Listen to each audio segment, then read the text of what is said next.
Guys, welcome back to my channel. और आज मैं आपको ले चलती हूँ कुरुक्षेत्र की माँ भद्रकाली मंदिर का दर्शन कराने के लिए। कहते हैं भगवान का बुलावा, माता रानी का बुलावा जब आता है तभी आप जा पाते हैं। मेरा कोई विचार नहीं था गाइस, सडनली जो है मेरी लैंडलॉर्ड ने कहा कि हम भद्रकाली मंदिर जा रहे हैं तो आप चलो हमारे साथ, वो भी कुरुक्षेत्र में।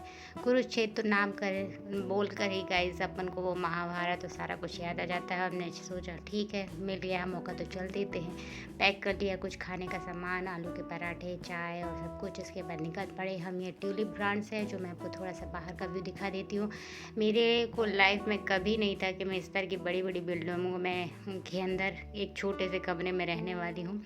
और मतलब कभी भी विचार नहीं किया था कि ऐसे कुछ कॉलोनीज़ भी होंगी। रिश्तेदार लोग रहते थे ऐसे छोटे छोटे, उसमें मैं कभी नहीं रही। ये मेरा पहला एक्सपीरियंस है फ्लैट्स में रहने का।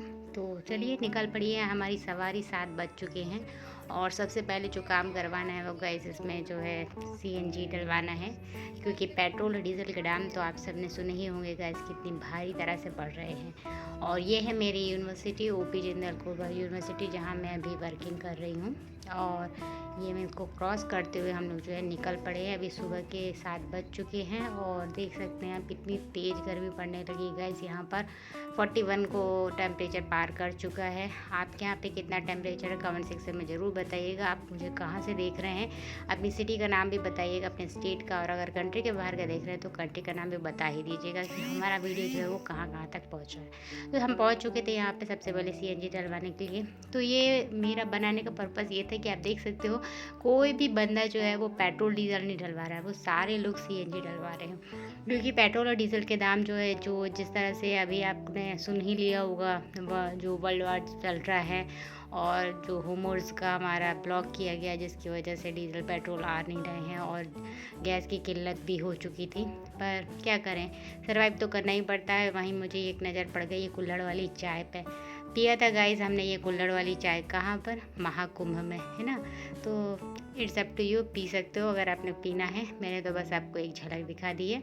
तो आप देख सकते हैं यहाँ पे कोई भी गाड़ी जो है वो डीजल पेट्रोल, हाँ ये ट्रक ज़रूर जाएगा गाइस अभी डीजल पेट्रोल डलवाने। ट्रक में सीएनजी नहीं डलती है, तो आप मिस गाइड मत होइएगा। आप कहेंगे कि वाह सीएनजी वाला ट्रक है क्या ये, तो ट्रक में नहीं है। तो हम निकल पड़े हैं यहाँ से और हम जो है करीबन हमको यहाँ से लग जाएंगे, सोचा तक कि 2.5-3 घंटे पहुँच जाएंगे, तो उससे ज़्यादा समय लगा। हम करीबन 11:30 बजे, 11:30-12 बजे जो है वहाँ पहुँच पाए थे। तो यहाँ से निकलते समय बहुत सारे पड़ते हैं, मुझे तो यकीन नहीं है। मुझे लगा सिर्फ सोनीपत के बाद पानीपत आएगा, पानीपत के बाद जो है जो वो आ जाएगा, रोहतक भी दिखा रहा था, बहुत सारी सिटीज़ दिखा रही थी, करनाल है, उसके बाद आ जाएगा हमारा कुरुक्षेत्र। नहीं गए तो 3 सिटी और भी पड़ी। तो इतने से मतलब कि मुझे रास्ते में बहुत सारे टोल टैक्स मिल रहे थे। तो हमने टोल टैक्स को जो है थोड़ा सा साइड वाई किया और जो शॉर्टकट होता है वो लेने की कोशिश की है। तो अगर आप भी सोनीपत से जा रहे हो कुरुक्षेत्र तो आप देख सकते हो ये टोल प्लाजा के यहाँ से, यहाँ शॉर्टकट आप जो है राउंड ले सकते हैं, ताकि आपको इतना ना लेना पड़ा। मतलब ये है गाइस कि जितना आप लोग जो है अपना सीएनजी में दे रहे हो उससे ज़्यादा तो आप लोगों को टोल टैक्स में देना पड़ जाता है। तो इस वजह से आप भी शॉर्टकट जो है गूगल के थ्रू या फिर नॉर्मल अगर आप भी इस रास्ते के जानने वाले में हैं तो आप देख सकते हैं। तो यहीं पे रास्ते में हमको ये भी मिला एक राधा स्वामी सत्संग का, और अच्छी मतलब लोकेलिटी वगैरह सब अच्छा था। रास्ते में बहुत सारी चीज़ें मिली, मैं आपको और भी दिखाती जाऊंगी। और ये देखिए, एक मैंने फर्स्ट टाइम जो है किडनी हॉस्पिटल भी देखा। ये आई थिंक मतलब हमको करनाल के आसपास का ही मिला था ये। और इसी तरह हम आगे बढ़ रहे थे, छोटी छोटी चीज़ें आती जा रही थी। हमने बहुत सारे टोल टैक्स जो है इसी तरह से ही क्रॉस किए थे, क्योंकि टोल टैक्स में जो है 150 रुपये 200 रुपये से कम तो कोई नहीं है। और हर टोल टैक्स का जो अलग प्राइस होता है ये भी मुझे समझ में नहीं आया, गवर्नमेंट किस बेसिस पे टोल टैक्स के प्राइस डिसाइड करती है। और इसी के साथ हम लोग जो है आगे बढ़ रहे हैं। और देख सकते हो आप कहाँ से जो है जा रहे हैं, अगर आपने कभी विज़िट किया हो कुरुक्षेत्र। और कुरुक्षेत्र में क्या देखने की चीज़ है अगर आप मुझे कमेंट सेक्शन में बताएं तो नेक्स्ट टाइम मैं उसे प्लान कर लूँगी। अभी तो फ़िलहाल ने सिर्फ वो मंदिर ही देखा था। और ये हमने एक और टोल प्लाज़ा को जो है शॉर्टकट ले लिया है। तो शॉर्टकट लेते समय ये बहुत सारे भुट्टे के खेत मिले और हमने यहाँ से 1-2 भुट्टे भी लिए थे। पर सारे भुट्टे बच्चे हैं, अभी बड़े नहीं हुए हैं, छोटे थे। अभी तो भुट्टे के मतलब बन रहा है आई थिंक, अभी पके नहीं हैं, बहुत छोटे छोटे दाने थे। और इसी के साथ हम आगे बढ़ते गए छोटा छोटा वो करते हुए। और आपको मैं बता दूं कि जब भी आप पहुंचने लगेंगे कुरुक्षेत्र, अभी तो हम लोग करनाल ही 6 किलोमीटर है, तो कुरुक्षेत्र के मंदिर में जो आप देखेंगे तो वो पूरा एक गेट होता है घोड़े वाला। इस मंदिर की खासियत ये है गाइस कि यहाँ पर मन्नत मांगी जाती है, और जब ये मन्नत पूरी हो जाती है तो यहाँ पर जोड़े पे ना घोड़े चढ़ाए जाते हैं। वो घोड़े जो होते हैं वो चीनी मिट्टी के होते हैं, या तो फिर जो हमारे कपड़े के घोड़े होते हैं, उस तरह का मैंने देखा। तो आप भी इस मंदिर को ज़रूर विज़िट करें जब भी आपको समय मिले, या आप कुरुक्षेत्र के आसपास से गुजर रहे हो तो। हम इसी तरह आगे बढ़ते रहे और इस हमें बहुत सारी चीज़ें मिली, हम देखते रहे ऐसे ही गाड़ी से। पर गर्मी भयंकर थी गाइस। प्लानिंग तो हमारी पूरी थी गाइस कि हम अर्ली मॉर्निंग निकल जाएंगे और देन उसके बाद जो है दोपहर तक लौट आएंगे, पर हम नहीं लौट पाए थे।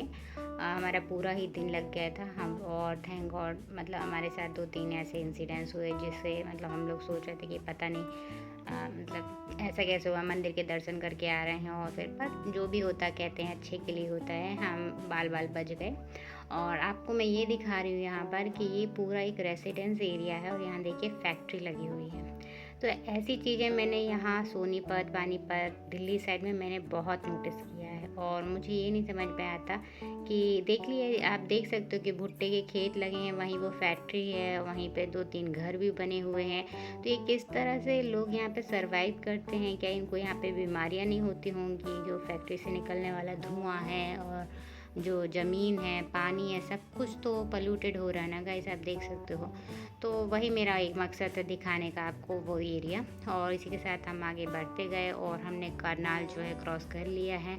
और करनाल के बाद ही जो है फिर कहना चाहिए कुरुक्षेत्र आता है। 2-3 एक दो चीज़ें और आती, पर वो इतना नाम से फेमस नहीं है। डेफिनेटली वहाँ कुछ ना कुछ तो फेमस होगा। और इस तरह की हमें 2-3 स्टैचू भी मिली जो आप देख सकते हो। अब वैसे तो मेरे को ये स्टैचू देख के तो हमेशा महाराणा प्रताप ही समझ में आते हैं, पर वो महाराणा प्रताप जी यहाँ क्यों आएंगे? और आप बताइएगा इस किसकी स्टैचू होगी? अगर आप वीडियो को पॉज करके पहचान सके तो कमेंट सेक्शन में आप ज़रूर बताइएगा। और अभी तक आपको वीडियो में थोड़ा भी कुछ इंटरेस्टिंग लगा हो तो गाइस आप लाइक से सब्सक्राइब कर सकते हैं, मुझे मोटिवेट कर सकते हैं गाइस। और जिन्होंने भी अभी तक मेरा साथ दिया गाइस उन सभी को तहे दिल से थैंक यू। और बेसिकली तो मेरा यहाँ पे जो वीडियो अभी फ़िलहाल बनाने का है कि टोल टैक्स में से कैसे बचा जाए, और दूसरा जो है अगर कुरुक्षेत्र गए हैं तो आप ये, और एक आपको जो आपको याद होगा ना कहना चाहिए जब युधिष्ठिर जी को सैया पे सुलाया गया था तो उनको बाण मार के गंगा जी निकाली गई थी, वो एक कुंड है वहाँ पर, तो उसमें स्नान करना बिल्कुल ना भूलिएगा। और वहाँ का भी दृश्य मैं आपको दिखाऊंगी, बहुत ही अच्छा दृश्य है। आप देखेंगे तो बिल्कुल जो युद्ध का समय था, जो युद्ध हुआ था, पूरे ही चलचित्र वहाँ पे दिखाए गए। एक कुछ ये वर्धमान सिटी पड़ी थी, बहुत ही अच्छा लुक लग रहा था, तो मैंने इसीलिए कैप्चर कर लिया, देखने में बहुत प्यारा लग रहा था। और कोई अगर ऐसा देख रहा हो और उनको किसी भी अपनी कंपनी या उसका नाम कुछ ऐसा डिनोट करना तो आप कर सकते हैं। वैसे तो आजकल वो बहुत चला है गाइस, माई लव सिटी वाला, I love Mumbai, I love Haryana, I love Delhi, अरे लव सोनीपत, ऐसा बहुत है। तो यहाँ पे बहुत देखने को मिलता है। तो आजकल ये बहुत कॉमन हो गया है, ये जो डाइस पे से नाम बनाए जाते हैं। तो आप मैं ये ऊपर का बोर्ड जो है वो कैप्चर करने की बहुत कोशिश कर रही थी, पर मैं कर नहीं पा रही थी कि कौन सा कितने किलोमीटर है। अगर मैं फ्रंट में बैठी होती तो ज़रूर आपको आसानी से कैप्चर करके बता देती। वैसे तो मैं जब भी अपने फैमिली के जाती हूँ तो मैं हमेशा फ्रंट में ही बैठती हूँ क्योंकि मुझे वीडियो बनाना होता है। पर दिस टाइम जो है मैंने यहाँ पे सिंपल बनाया है, आप देख सकते हैं। तो ये दिखा रहा है करनाल पिपली ऐसा दिखाया हुआ है। और इसी के साथ जो है हम लोग पहुँच रहे हैं, आप देख रहे हैं। और तो गाइस हम लोग कुरुक्षेत्र के लिए यहाँ से ले लेंगे राइट और आगे बढ़ रहे हैं हम, बस अब पहुँचने ही वाले हैं गाइस। हमारे पास ज़्यादा समय नहीं है, पर गर्मी बहुत ज़्यादा है गाइस। आज के यहाँ पे गर्मी का टेम्परेचर क्या है आप ज़रूर मुझे बताएं, कहाँ से आप मुझे देख रहे हैं। और ये देख सकते हैं आप कुरुक्षेत्र का बोर्ड आपको दिखा रही हूँ मैं। और अभी यहाँ पर आकर जो है ये जो आपको दिख रहा है जो गेट, ये घोड़े वाला और माता रानी उसमें वो है, तो यही आपको क्षेत्र इसी गेट से जो है आपको एंट्री लेना है। और ये बस स्टैंड से बिल्कुल जस्ट सामने ही दिखते हैं अगर आप बस से आते हैं तो। ट्रेन का मुझे आइडिया नहीं है गाइस, अभी हम फिलहाल तो मैं बस स्टैंड से जस्ट जो है आप राइट लेंगे तो आपको ये सबसे पहले ही जो है आपको ये गेट दिख जाएगा। और इसी के साथ जो है आप जो एंट्री कर लेंगे कुरुक्षेत्र के जो भद्रकाली माता का मंदिर है उसकी तरफ की ओर हम बढ़ चुके हैं। अभी यहाँ पे आप देख सकते हो यातायात पुलिस का सारा कुछ दिया है। यहाँ पे थोड़ा ट्रैफिक लग गया था जिसकी वजह से हमको थोड़ा रुकना पड़ा, क्योंकि ट्रेन निकल रही थी, इसलिए जो कहते हैं ना फाटक बंद है करके, गेट बंद है, वही है। देख सकते हो ये ट्रेन जा रही है। कितना मतलब ट्रेन भी कुरुक्षेत्र के लिए आप ले सकते हैं, और उसके बाद जो है आप ऑटो से जो है मंदिर पहुँच जाएंगे। तो ये ट्रेन के रुकने तक हमको करीब 15 मिनट यहाँ पे इंतज़ार करना पड़ा। उसी समय गर्मी बहुत तेज़ थी और जल्दी ही हम जो है मंदिर पहुँचने वाले हैं। पर मुझे ये नहीं समझ में आ रही है कि बेचारे ये पुलिस वाले और ये सब चीज़ें लोग जो है खड़े होके हमारा मतलब करते हमारे लिए ही काम कर रहे हैं। सो गाइस, जल्दी से मैं आपको दिखा देती हूँ मंदिर का पहला लुक, और मिलते हैं हम पार्ट 2 पे। तो मेरे वीडियो को लाइक शेयर सब्सक्राइब करना मत भूलिएगा, ताकि आपको पार्ट 2 का इंतज़ार रहे। तो बाय बाय, टेक केयर।